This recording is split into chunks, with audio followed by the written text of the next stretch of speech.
ना महालक्ष्मी अलोड़ा भग्न अवस्था महाप्रभु घरणी दीर्घ वर्ष हेब भीतर माने श्रीमंदिर भीतर रत्नभंडार रही महालक्ष्मी सुवर्ण मूर्ति को पूजा करा जाऊ नथिबा भी बड़ अभियोग आसी सांघातिक अभियोग आनी श्रीमंदिर सेवायत भीतर भंडार रे थिबा महालक्ष्मी सुवर्ण मूर्तिर प्राण प्रतिष्ठा को नहीं पूजा पंडा और मुक्ति मंडप ब्राह्मण मध्य विवाद लगी रही तेणु अपूजा अवस्था रही अभियोग कर श्रीमंदिर सेवायत गोटे श्रीमंदिर उपमुख्य प्रशासक तथा पुरी जिलापाल कहते रत्नभंडार मरामती और गणति मणति पर ए प्रसंग में आलोचना करा जाई निष्पत्ति नियाजिबो। सुवर्ण महालक्ष्मी आ विश्वधात्री मदन मोहन सहित प्रति गुरुवार दिन माजणा गाधौंट गाधेवा द्वारा सी कौन हो आम महाजन मैंने रिपेयरिंग करुचु जो सब औषध गुड़ा सब किसी दिन रहा पानी बाजिक से सब नष्ट हो जाऊँगी नष्ट हेल्ले पुणी थे औषध आणिक पड़ू से गुड़ा सब फाँक गुड़ा सब बंद करा पड़ू किंतु जेहेतु पानी प्रति सप्ताह को गोटे थर माजणा हुंती से सब से औषध गुड़ा नष्ट होकर पुणी थे बाहरी पड़ू तेणु पुणी थे रिपेयरिंग करा पड़ू किंतु मु जहाँ शुणी जमती विश्वधात्री मूर्ति पूरा निदा मूर्ति तैयारी करमती महालक्ष्मी मूर्ति जो भंडार घर अच्छा सी पूरा भल मूर्ति जेहेतु हो सारी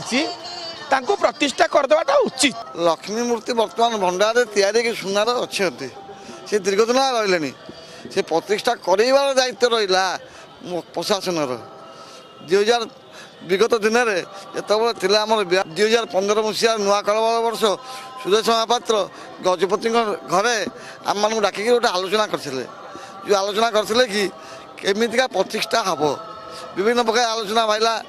तर्क वितर्क वाद विवाद विभिन्न प्रकार बाहर सिद्धांत होता हाँ प्रतिष्ठा करा किंतु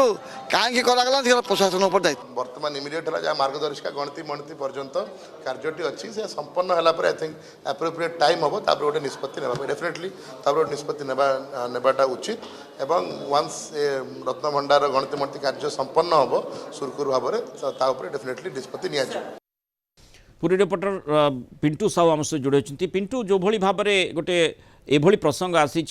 जोठी आमे मार्गशीर मासरे माँ महालक्ष्मी पूजा करिथाउ जो धर्मीय धारा रही संस्कृति को जमती आमे अनुपालन करि आसुचे से परिप्रेक्षी में श्रीमंदिर रत्नभंडार रे जो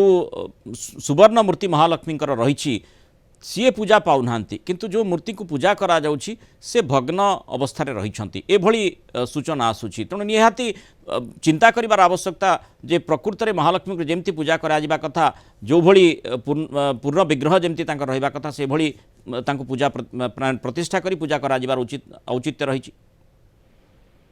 निहत पक्षे मूला आम कहवा बर्तमान केवल मार्गशीर मासरे नुहे श्रीमंदिर रे वर्ष तमाम महालक्ष्मी एवं से जो रही महालक्ष्मी चलती प्रतिमा मूर्ति पूजा पाई था किंतु वर्तमान एक अभियोग आसूची जे कि दीर्घ वर्ष हेब पुरी श्रीमंदिर रत्नभंडार महालक्ष्मी एक सुवर्ण मूर्ति जहाँकि प्रस्तुत करा रखा जाइछि किंतु ताहाकु पूजा रे व्यवहार करा जाउ नै कोन पई एवं यह पूर्व जदि आम देखिबा वर्तमान जो महालक्ष्मी चलती प्रतिमा पूजा पाँच अर्थात श्रीदेवी महाप्रभु गुरुवार अनुसार जदि हम देखा माजणा नीति करा जाए एवं एकांत नीति हुए से समय संपूर्ण भाव माँ जो चलती प्रतिमा रही पूजा अर्चना करा जाए किंतु से समय यदि हम देखा दीर्घ वर्ष हम जो मूर्ति पूजा करा जाए आसूची से मूर्ति की सेवायत मान कहवा अनुଯାयी जदि हम देखा तेरे दारू मूर्ति सहित ऊपर सुना छाउणी करा जाइछि एवं विशेषकर जदि हम देखा विभिन्न समय माँ माजणा करा जाउछि स्नान नीति करा जाउछि या फल जल अर्पण करा जाउछि तो अनेक समय मूर्ति विभिन्न प्रकार जो समस्या देखा देइछि एवं पूर्वर अनेक दिन हम जो रही महालक्ष्मी एक प्रकार सुवर्ण निदा मूर्ति अच्छी तो से मूर्ति को कहीं व्यवहार करा जाउ नै ताहा मध्य सेवायत माने प्रश्न करते से मूर्ति जतबेले तैयारी करा जाइथिबा ताकु प्रतिष्ठा जदिओ बाकी रही उद्देश्य से भली रहिथिबो जे जेहेतु जो बाहर जो मूर्ति को पूजा करा जाउछि जेहेतु जेमति आपण कहले तांका माजणा हेउछि एवं पानी लागुछि सेति पई जल लागी फल रे से नष्ट मध्य होछि सेति पई सुवर्ण मूर्ति तैयारी कर रखा जाइछि किंतु सुवर्ण मूर्ति को केही जेमति अलोड़ा हे जाइछि से संपर्क ध्यान देउ नाहंती एते दिन धरी भितरे रत्नभंडार भितरे से रहिछंती निहाती पके कहीं वर्तमान ଆପଣ ଜାଣିଥିବେ ରତ୍ନଭଣ୍ଡାର ଖୋଲା ଯାଇଛି ଏବଂ ସମସ୍ତ ଅଳଙ୍କାର ଗୁଡିକ ଅସ୍ଥାୟୀ ରତ୍ନଭଣ୍ଡାର ଯୋଉ ଅସ୍ଥାୟୀ ସ୍ଥାନକୁ ଆସିଛି ଏବଂ ବିଶେଷ କରି ଯଦି ଆମେ ଦେଖିବା ମାଙ୍କର ଦୀର୍ଘ ଦିନ ହେବ ଏହି ସୁବର୍ଣ୍ଣ ମୂର୍ତ୍ତି ରହିଛି ତ କୁହାଯାଉଛି ଯେ ବର୍ତ୍ତମାନ ଏହାକୁ କିଏ ପ୍ରତିଷ୍ଠା କରିବ ଏହାକୁ ନେଇ ଏକ ପ୍ରକାର ବିବାଦ ଦୀର୍ଘ ବର୍ଷ ତଳେ ଏକ ପ୍ରକାର ସୃଷ୍ଟି ହେଇଥିଲା ଏହାକୁ ପୂଜା ପଣ୍ଡା ପ୍ରତିଷ୍ଠା କରିବେ କିମ୍ବା ମୁକ୍ତି ମଣ୍ଡପ ବ୍ରାହ୍ମଣ ରହିଛନ୍ତି ପ୍ରତିଷ୍ଠା କରିବେ ଏହାକୁ ନେଇ ସମ୍ପୂର୍ଣ୍ଣ ଭାବେ ଏକ ପ୍ରକାର ଦ୍ୱନ୍ଦ୍ୱ ଉପୁଜିଥିଲା ହୁଏତ ସେଇ କାରଣରୁ ଆଜି ପର୍ଯ୍ୟନ୍ତ ମାଙ୍କର ଏଇ ମୂର୍ତ୍ତି ପୂଜାର୍ଚ୍ଚନା କରିବାରେ ବିଳମ୍ବ ହେଉଛି ଏବଂ ସମ୍ପୂର୍ଣ୍ଣ ଭାବେ ଯଦି ଆମେ ଦେଖିବା ଜିଲ୍ଲା ପ୍ରଶାସନ ଏବଂ ଶ୍ରୀମନ୍ଦିର ପ୍ରଶାସନ ଇଚ୍ଛା ଶକ୍ତି ବୋଧେ କମ ରହିଛି ଯାହାକି ଏଇ ପ୍ରସଙ୍ଗ ଉପରେ ବିଶେଷ ଭାବେ ଆଲୋଚନା କରାଯାଉନାହିଁ ଏ ତମାମ ଦିଗକୁ ଯଦି ଆମେ ଦେଖିବା ମାଙ୍କର ଦୀର୍ଘ ବର୍ଷ ହବ ଏହି ମୂର୍ତ୍ତି ପ୍ରସ୍ତୁତ କରାଯାଇ ରଖାଯାଇଛି କେବଳ ଅପେକ୍ଷା ରହିଥିଲା କେବେ ମାଙ୍କର ପୂଜା ଅର୍ଚ୍ଚନାରେ ଏହି ମୂର୍ତ୍ତିକୁ ବ୍ୟବହାର କରାଯିବ କାହିଁକି ନା ଯେତେବେଳେ ଆପଣ ଜାଣିଛନ୍ତି ପ୍ରତ୍ୟେକ ମାସ ତଥା ପ୍ରତ୍ୟେକ ଦିନ ଶ୍ରୀମନ୍ଦିରରେ ମହାପ୍ରଭୁଙ୍କର